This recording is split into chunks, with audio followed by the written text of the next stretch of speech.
Skeleton robot आ जाता है जो इन दोनों को देख चुका था। इस रोबोट को देखते ही ये लोग बचकर यहाँ से भागने ही वाले थे, पर कितना भी भाग लेते ये रोबोट उनको अपने बड़े से हाथ से पकड़ ही लेता। लेकिन यहाँ किस्मत उनका साथ देती है और कोई ऊपर से जंप करते हुए स्केलेटन रोबोट के ऊपर की तरफ वार करते हुए उसकी गर्दन को उसकी बॉडी से अलग कर देता है, जिससे इन सब की जान उस रोबोट से बच जाती है।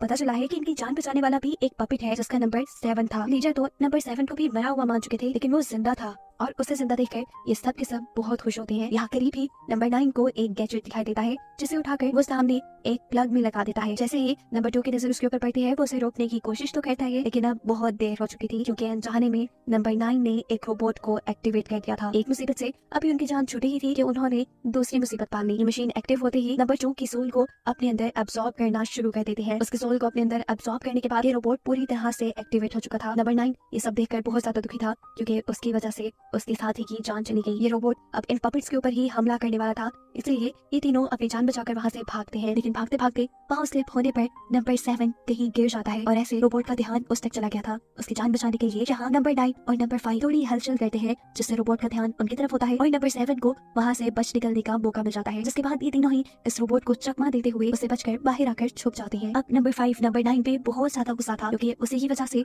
वो रोबोट एक्टिवेट हो गया और उनका एक साथी भी मारा गया। यहाँ नंबर 7 उन्हें समझाता है कि अभी लड़ने का वक्त नहीं, बहस मत करो, बस यहाँ से निकलो। यहाँ हम देखते हैं कि उस रोबोट ने अपने ही जैसा उड़ने वाला एक और नया रोबोट तैयार कर लिया है। ये तीनों जो एक लाइब्रेरी में गए थे और यहाँ पर अपने ही जैसे 2 और पपेट दिखाई देते हैं। ये पपेट उन्हें दिखाते हैं कि कैसे पुराने वक्तों में इंसानों ने अपने आराम के लिए ये रोबोट्स बनाए, लेकिन रोबोट्स उनसे कई ज्यादा इंटेलिजेंट होने की वजह से इंसानों पर राज करना चाहते थे। ऐसे इंसानों और उनके दरमियान में जंग शुरू हो गई जिसके नतीजे में इंसान मारे गए और ये दुनिया भी तबाह हो गई। ये सब बातें सुनने के बाद पता नहीं क्यों नंबर 9 के जहन में एक ड्राइंग आ रही थी। वो ड्राइंग को वहाँ मिट्टी के ऊपर बना देता है। ये साइन हम रोबोट के गैजेट पे भी देख चुके हैं। इस साइन का क्या मतलब था वो नहीं जानते थे, लेकिन यहाँ पर नंबर 5 नंबर 9 को बताता है कि हमारा दूसरा साथी ये पपेट भी ऐसे साइंस बनाता है, शायद उसे इसका मतलब पता हो। अब मतलब जानने के लिए उन्हें लीडर के टॉवर वापस जाना पड़ेगा, जहाँ लीडर उन्हें एक्सेप्ट नहीं करने वाली क्योंकि ये उसके रूल्स को तोड़ते हुए टॉवर से बाहर निकल कर आए थे। ये लोग चुपके से लीडर के टॉवर में आ जाते हैं और उन साइंस का मतलब ढूंढना शुरू कर देते हैं और तभी पकड़े भी जाते हैं लीडर के बॉडीगार्ड के हाथों, जो इन्हें